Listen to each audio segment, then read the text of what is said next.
شلت أشواق ما بتموت.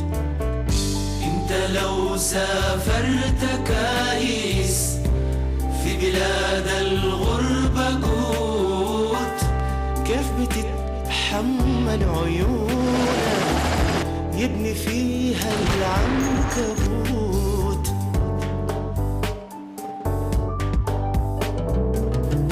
انت لو لازم تهاجر امشي واحسب بالسنين،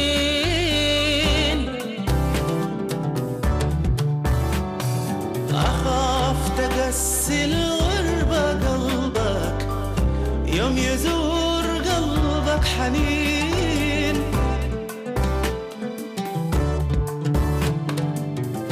انت لو لازم تهاجر امشي واحسب بالسنين،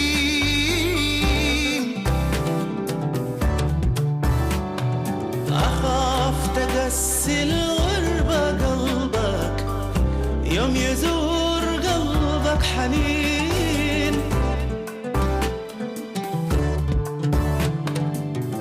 ديما فكر لما تنسى مين حيفضل لك مين، البلد رجاك ترجع وين زمان اللمة وين، وين زمان اللمة وين.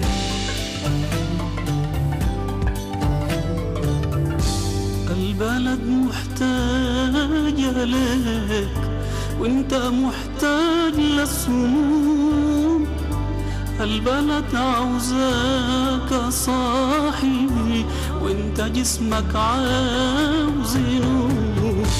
الهروب ما منه فايدة لما بتزيد الهموم، أو يوم شيطان يغشك تنسى أخلاقك في يوم.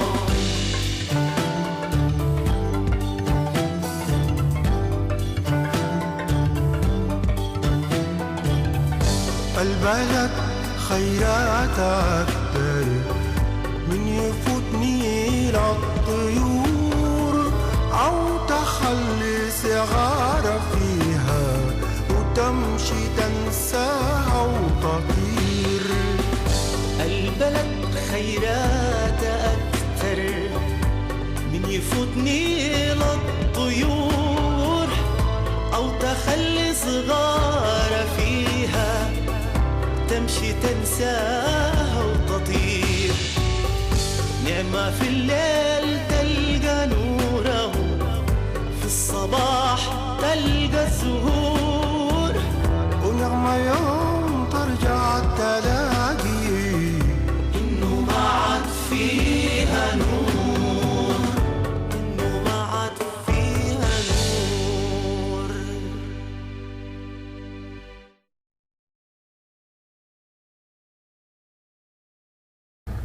النهار جو نعمة ما جات يا خالي، لفينا الشوارع كلها.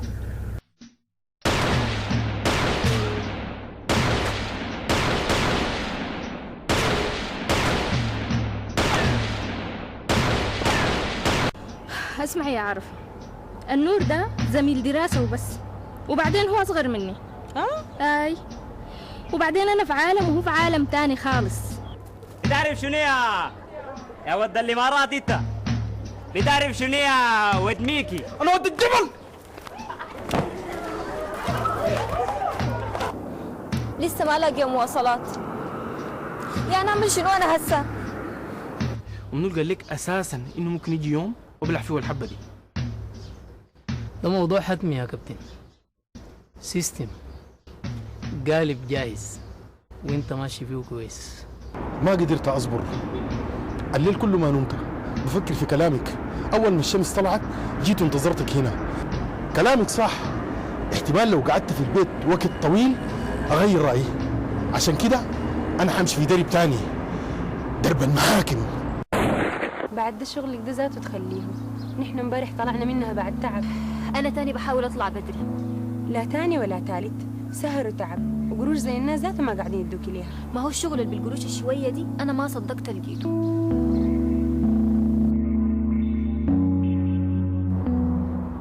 ده آخر ما توصلت أنا يا صلاح؟ تقيف قدام أخوانك في المحاكم؟ أقيف معاهم مش أقيف ضدهم، نقيف سوا بدل نتغلط ونتشاكل، نقيف قدام قاضي يدي أي زول حقه من غير مشاكل. الناس المتحضرة بتعمل كده. ده مفهومك للحضارة؟ أيوة. أقول لك حاجة يا صلاح، أنا معاك، أمشي قسموا ورثتكم، بس أقعد مع أخوانك من غير محاكم. أنا فتحت الموضوع ساي كأني فتحت بيت بكا. فعلا فتحت بيت بكا.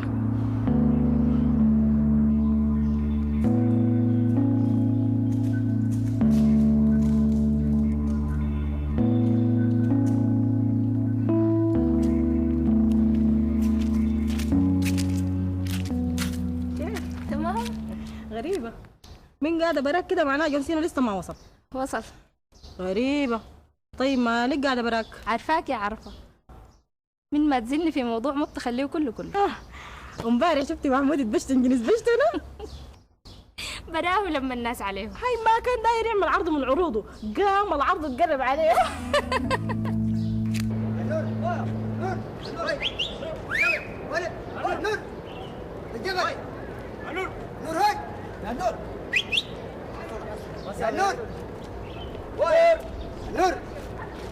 يا زول وين انت؟ من قبل منتظرينك. رح احنا عازمين لك بوش ولا ما بتاكل بوش؟ ما باقي رح.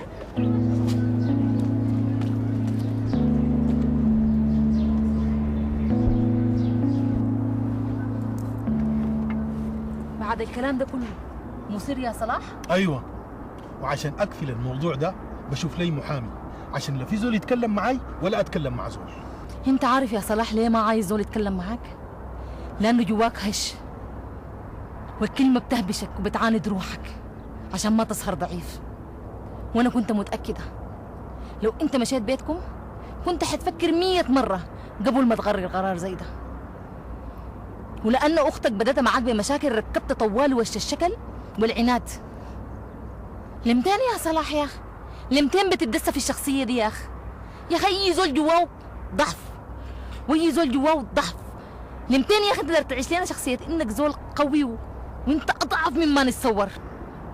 الزول الضعيف ده لو سافر برا ما بيعيش، بيموت. ها؟ بيموت.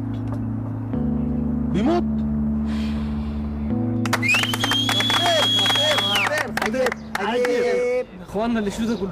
يا زول انت ما عارف انت عملت شنو ولا شنو؟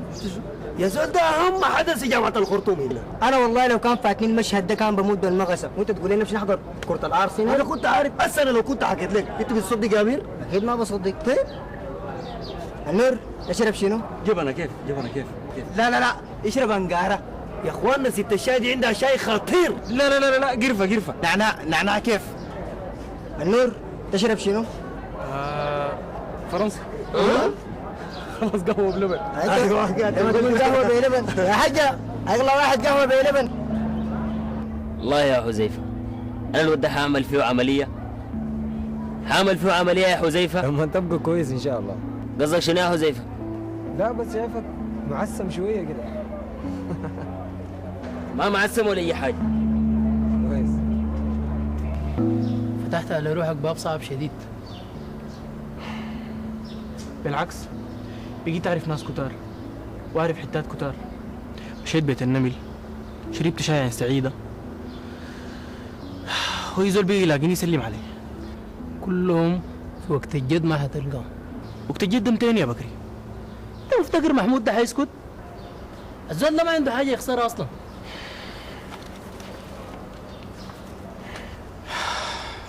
أنا أحسن أمشي بدل تعاديني بالإحباط بتاعك ده.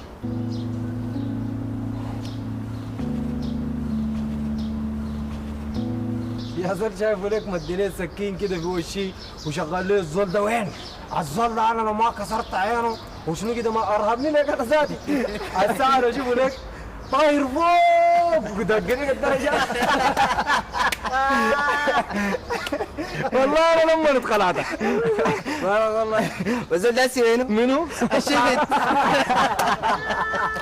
خليت هناك برا هناك معسم يا زول وظهر وارم، والله شكله تاني الجامعه دي شهر ما يجي. ان شاء الله ما يجي. ده جاي لشنو يعني؟ هو جاي لشنو؟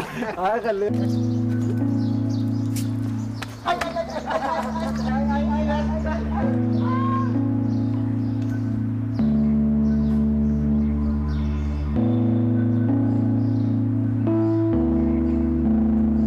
يا سلام، الصور دي سمحة شديد. ده الناس منو؟ ده القصص السمستر الثاني، متذكراهم؟ ما جاتني جنس فكره بجد. شكرا لك يا وفاء. العفو على شنو؟ انت مش بتقول القصه اللي انا بحكيها لك دي بتعجبك؟ شديد. خلاص انا هحولها لقصص افلام قصيره واحكي فيها عن عادل ومامون وحسن وعن جبلوليا كلها، وحصورها بتليفوني ده. بالمناسبة في مهرجانات لأفلام الموبايل. بجد؟ عارفه انا يوم حسويك معي تشوفي جبلوليا دي عديل شوف العين. يا ريت.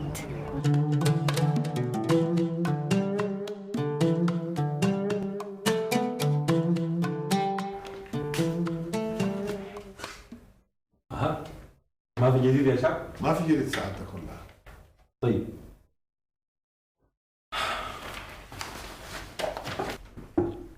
رايك شنو نراجع الاوراق ونلعب شويه الشطرنج؟ تعرف تلعب شطرنج؟ ما قدر كده يا سعادتك.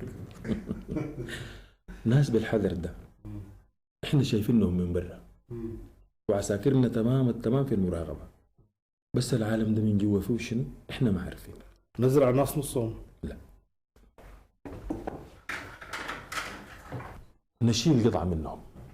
مرات في الشطرنج العسكري بيقتل الملك، نشيل قطعه منهم ونحركها في اللعبه دي. ودي نعملها كيف يا سعادتك؟ جيب الاوراق اللي عندك ونشوف.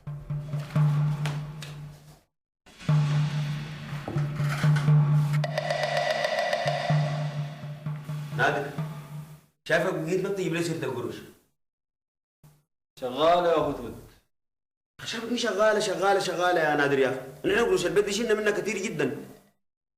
ما قلت لك لو عاوزة ترجع لك سرعة طلعها كلها. لا كفايه شلته يا نادر بالله. خلاص طيب ما تودينا للطلبة المكرسين ديل نطلع منهم بحاجة. برضو لا.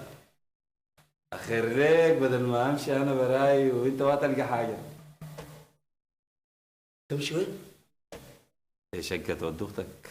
نادر لو سمحت ود اختي ما عندك بوي شغله. خلاص طيب متوضع.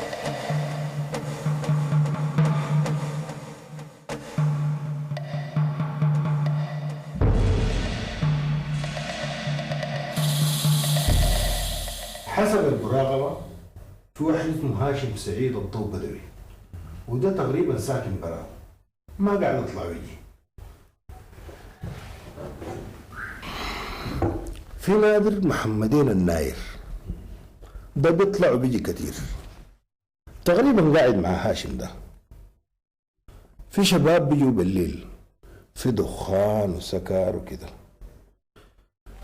لكن تخيل المداهمة ما حتوصلنا للطرف الأهم. لا طبعا واصل.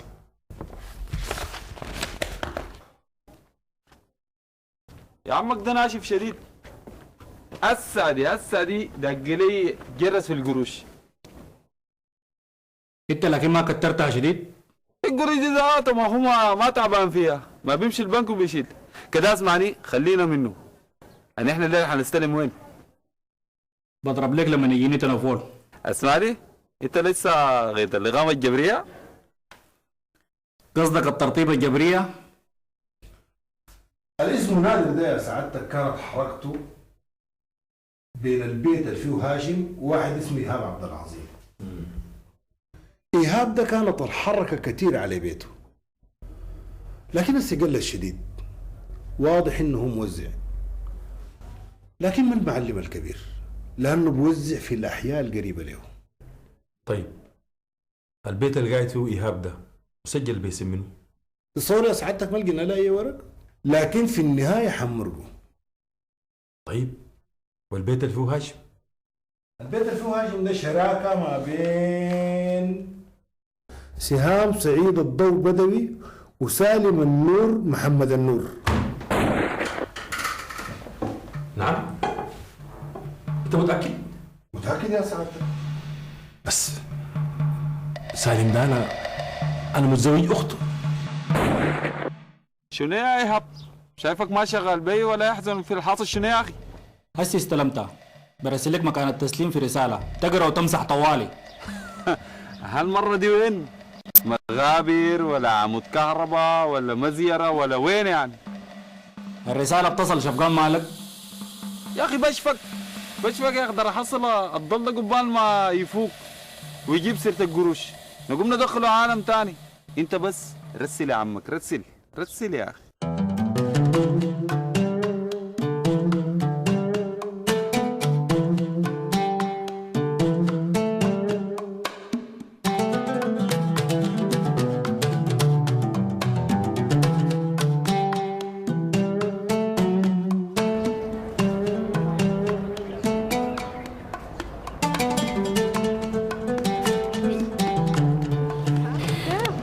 بقيتي منورة يا اختي وش غسلته هسي.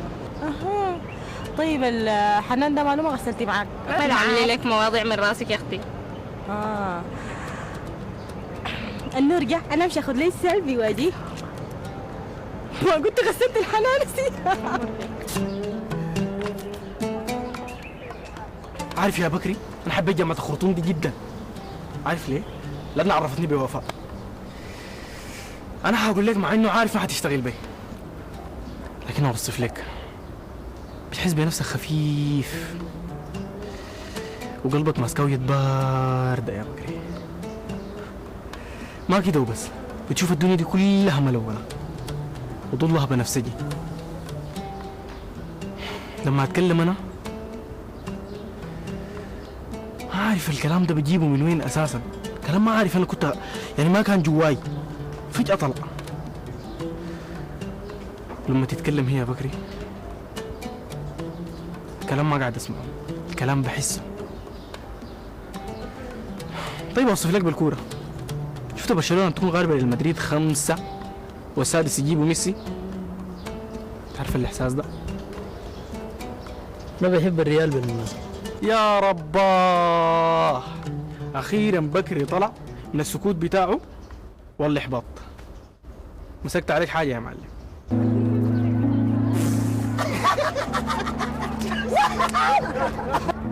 في شنو يا وهم؟ ما في حاجة، لكن زهير ده حكى لنا نكتة. احكيها لك؟ قال لك كان في ما عايز اسمع.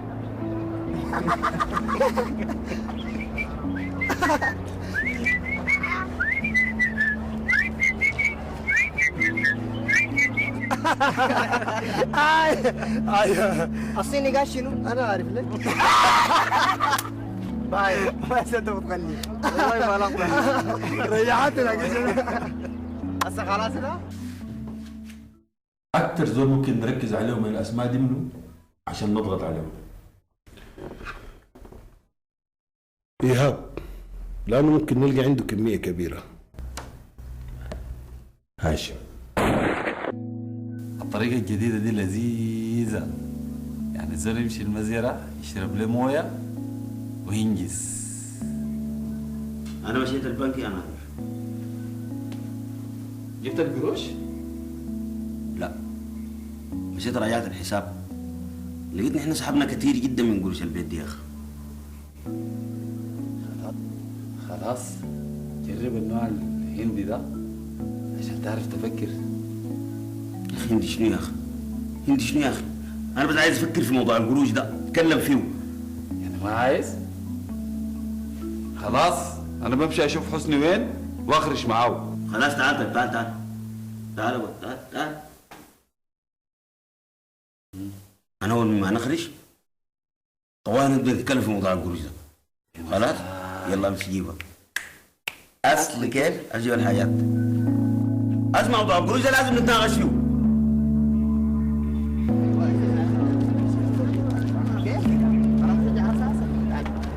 يا زول ماشي وين؟ ماشي البيت ارتاح يا اخو، حضر كنت برشلونه بعدين. برشلونه ملحوقه، الليله لعبت كليتنا كوره نار نار. تعال تشوف الكفره الججت.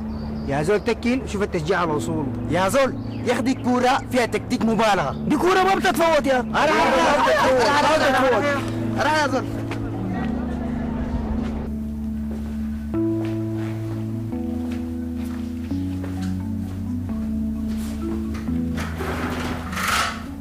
سببين بيخلوا هاشم هو الاحتمال الأقرب. أولا زي ما إحنا مراقبينهم هم برضه مراقبيننا. صح. وإيهاب موزع، يعني أي حركة أو اتصال معه بيبقى مكشوف عكس هاشم. اثنين، البيت مسجل باسم أخته وزوجها، وإحنا ممكن نفهمه إن إحنا ممكن نصادر البيت، يعني عنده حاجة يخاف عليها. صح. يا ابن العم انت ما بتفهم، انا قلت لك عندك حلين اتنين، يا تطلع القروش وتشغلها عشان ترجع لك سريع، يا كمان تمشي تبلغ البوليس وتقول لهم القروش شغاله في الشاش ولسه ما طلعت. رايك شنو يا عم؟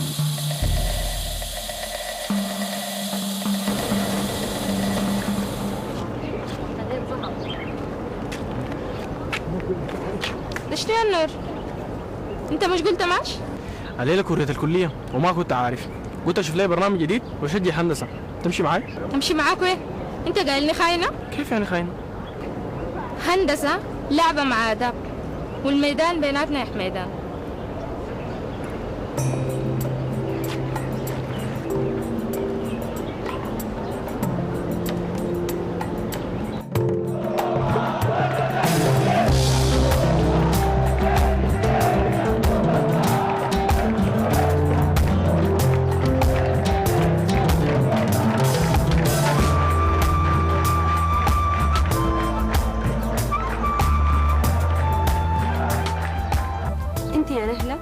بابا لسه مش بيرسل قروش؟ بيرسل، لكن كل مرة ما تشجل، وانا ما عاوزة انتظر لغاية ما تجيب كله. طيب ما ممكن تلقي الشغل يكون قريب من الجامعة ويكون بالعصر؟ لا ما خلاص، اصلا الدنيا دي منفصلة علي انا. خلاص قلنا نساعدك. اكتر من كده يا نهى؟ يلا اقوم الحق الشغل.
ما شفت روحك عامله كيف؟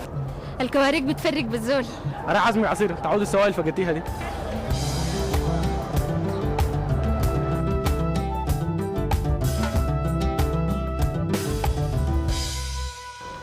كنت متوقع منك زيارة، كل الناس بتلومك. الناس في المستشفى نظراتها كانت بتقول لي انت السبب.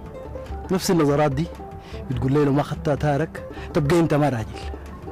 ما تخوفني منك، دي الحقيقة. طاهر انت انسان واعي واكبر من كده، انسى وخليك مسامح.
كان يوم حلو شديد، انا استمتعت بيه خالص. اهو الله مرقنا بالدرون ده. طيب عذرا حبيبي. دقيقة انت فهمت شنو؟ يعني ده اخر مكان مسموح فيه للطلاب انه يوصلوا الطالبات للداخلية. باي.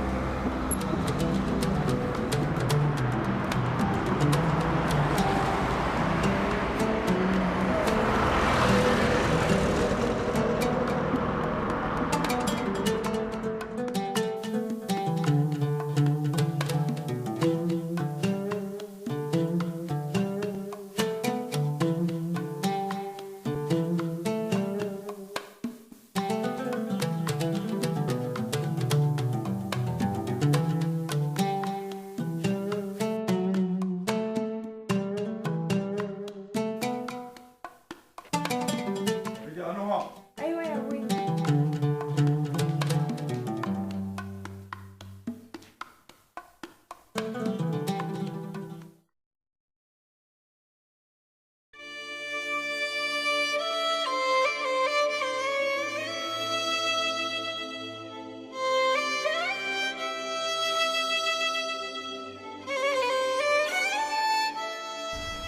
ماشي وين بالليل ده يا صديق؟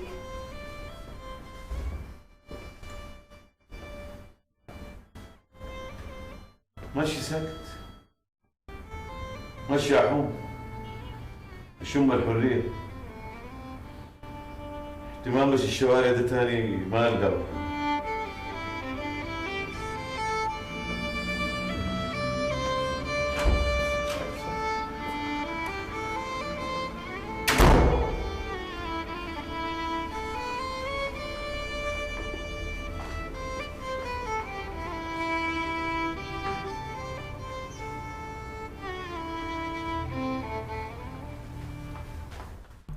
تلفونات، القصة تلفونات بس.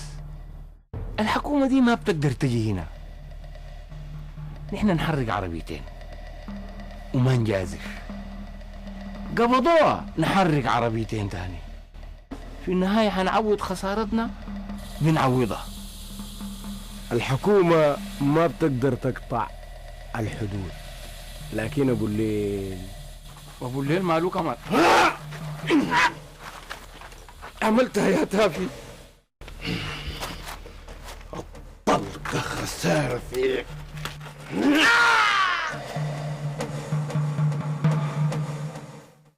يعني تجي كيف فوق زي ده؟ في بنت بتحمز الوقت ده؟ ما هو لكن يا بابا. اسكت هنا ما اتكلم معك.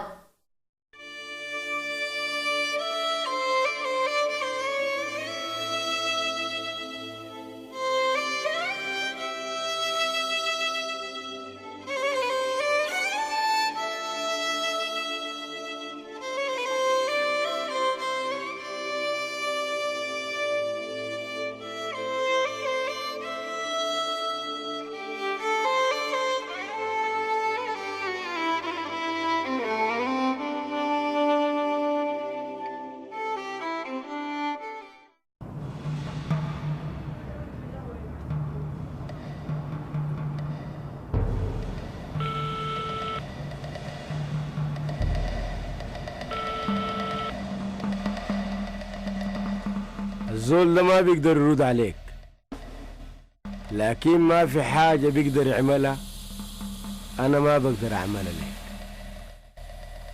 عشرة عمر كمان. أهو تغيير دماء. بالضبط كده، تغيير دماء. أنا برجع أتصل بيك تاني. شكله الرقم ده بقى حقك. أيوة صاحبي وورثته. بتكيف شديد لما يحصل تغيير. دماء الشباب مهمة.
كلام سبت أرضك والملامح والبيوت، شلت آمال بوراك وشلت أشواق ما بتموت.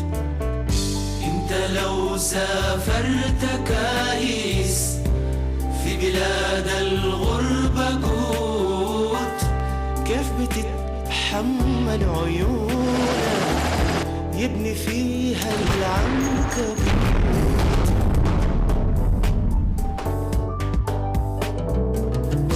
انت لو لازم تهاجر امشي واحسب بالسنين،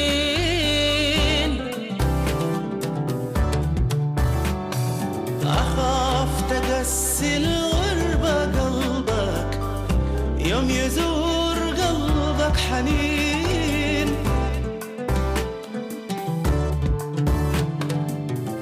انت لو لازم تهاجر امشي واحسب بالسنين،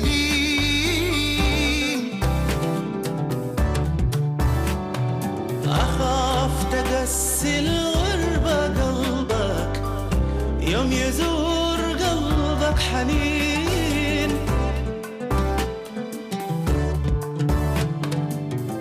ديما فكر لما تنسى من حيفضل لك مين، البلد رجاك ترجع وين زمان اللمة وين، من زمان اللمة وين.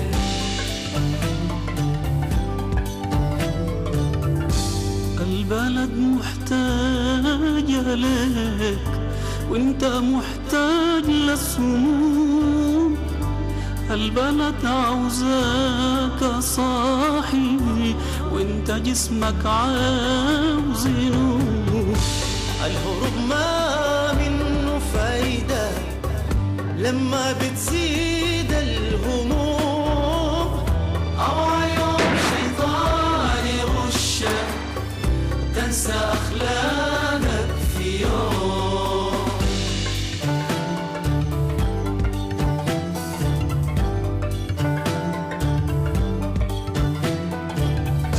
البلد خيرات أكتر من يفوتني للطيور، أو تخلي صغارة فيها وتمشي تنساها وتطير. البلد خيرات أكتر من يفوتني للطيور، أو تخلي صغارة فيها تمشي تنساها وتطير. نعمة في الليل تلقى نوره، في الصباح تلقى الزهور.